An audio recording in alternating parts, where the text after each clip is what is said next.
기다리는 사람, 평생을 성령과 함께 동행했던 사람에 대한 이야기입니다.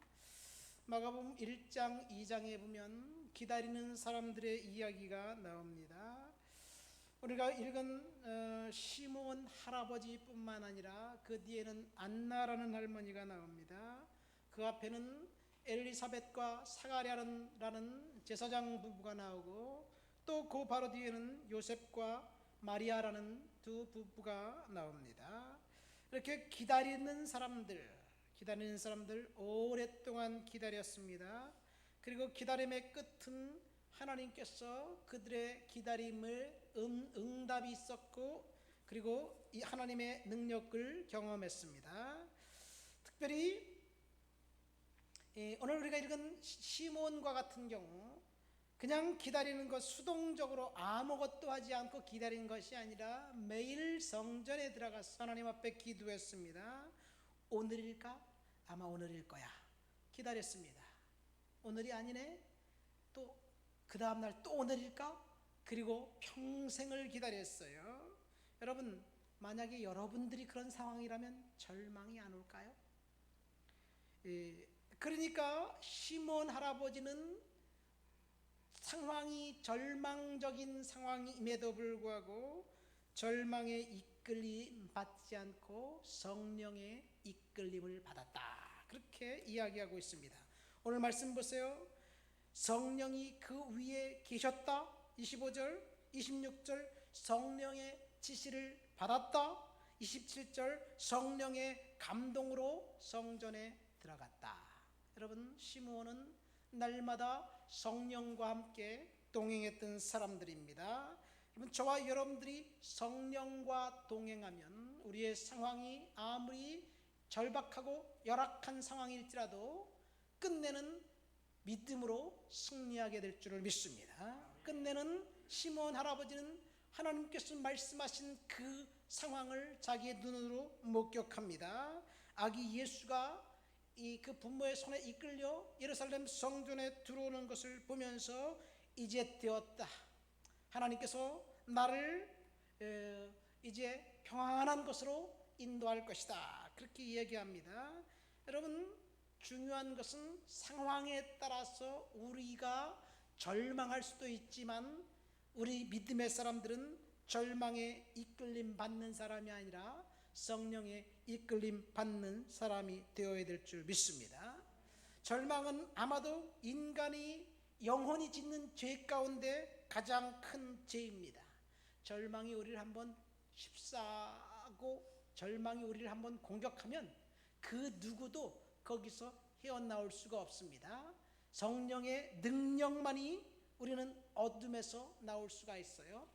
이 대지라는 작품을 쓴 펄벅이라는 여사가 있습니다. 이 펄벅, 이 여사가 그 부모님이 중국에 선교사로 가서 선교사의 딸로 컸습니다.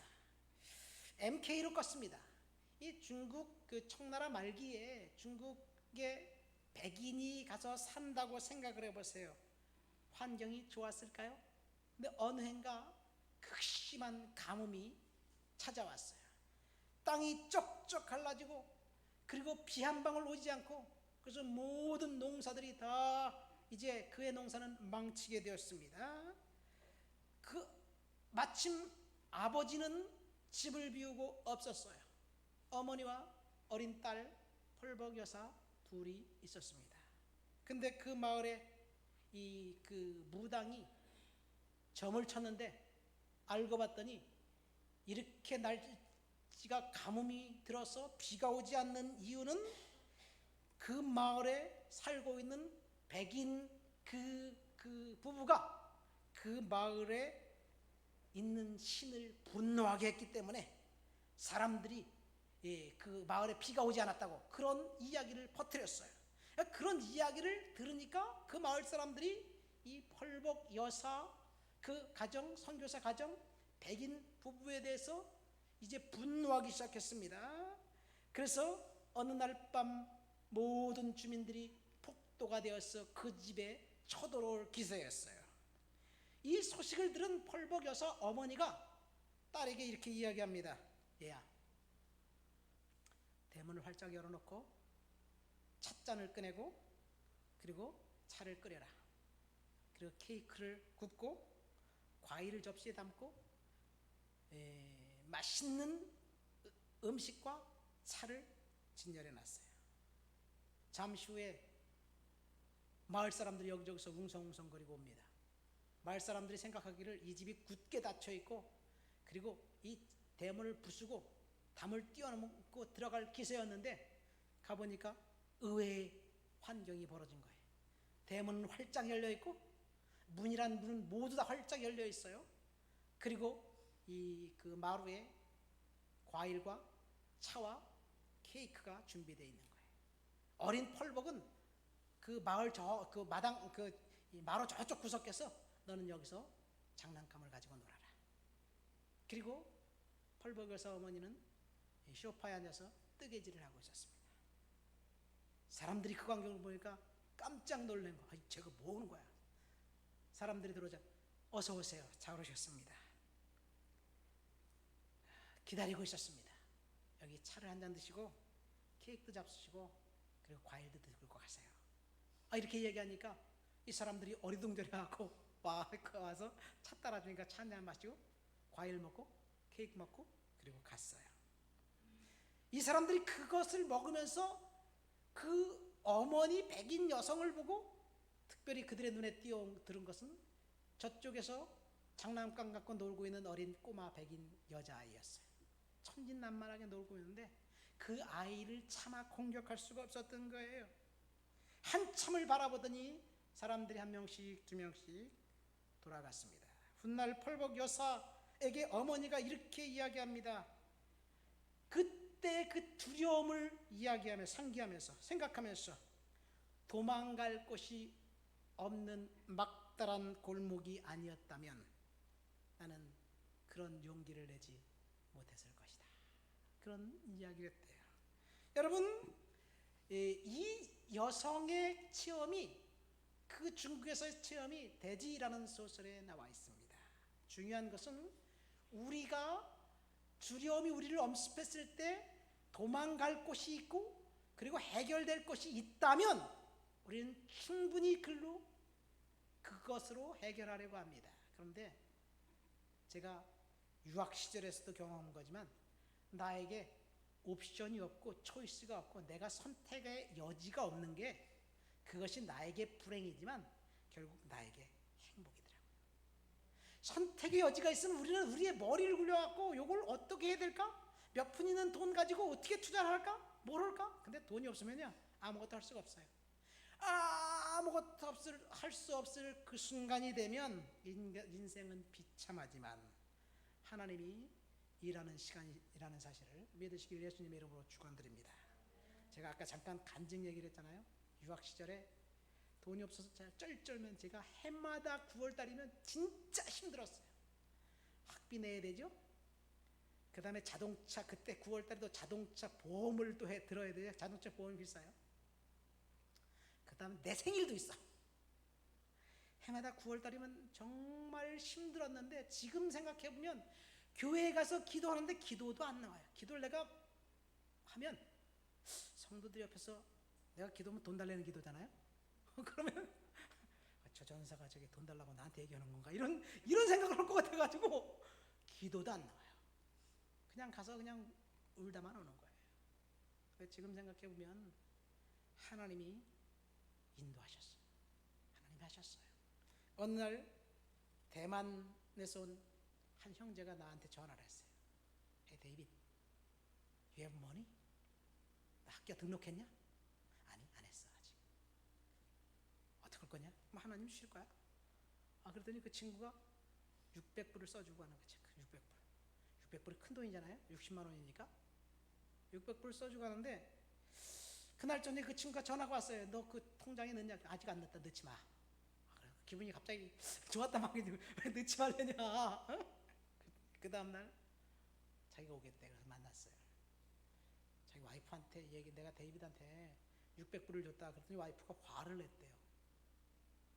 왜 데이비드 내가 볼 땐 600불 아니고 더 필요할 텐데 왜 600불밖에 안 주냐? 그래서 그걸 받아갖고 찢어버리고 1,500불로 바꿔주더라고요. 근데요 매년 9월 달에 그런 일이 있으면 얼마나 좋겠어요. 딱 한 번. 예. 하나님이 내가 너무 절망되고 낙심되고 진짜 할 수 없는 상황이니까 하나님이 야, 내가 너와 함께해. 염려 마. 걱정하지 마. 딱 한 번 나를 격려해 주기 위해서 그런 일을 하시는 거예요. 여러분, 하나님께서 일하십니다. 펄벅 여사의 어머니, 펄벅 여사의 경험과 정반대되는 경험도 있습니다. 2차 대전 포로 수용소에서 이제 베트남에서 수용되고 있었던 어떤 한 소령의 이야기입니다. 이 연합군의 소령이었는데 2년간 포로 수용소에서 잘 견뎠습니다. 어느 날 포로 수용소가 찾아왔어요. 그에게 협조를 부탁합니다. 협조를 잘해주면 당연히 내가 너를 석방해 주겠다라는 조건과 함께 그 전에 협조해서 누구를 어떻게 석방해 주 이런 얘기를 쭉 했어요. 그러니까 이 포로 수용소가 갑자기 모범수로 변한 거예요. 적극적으로 협조하고 적극적으로 도와주었어요.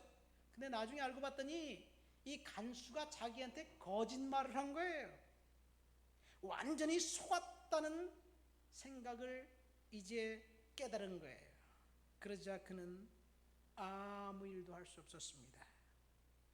엄지손가락을 빨면서 침대에서 나오지 못했어요. 결국은 한 달 반 만에 그는 죽었습니다.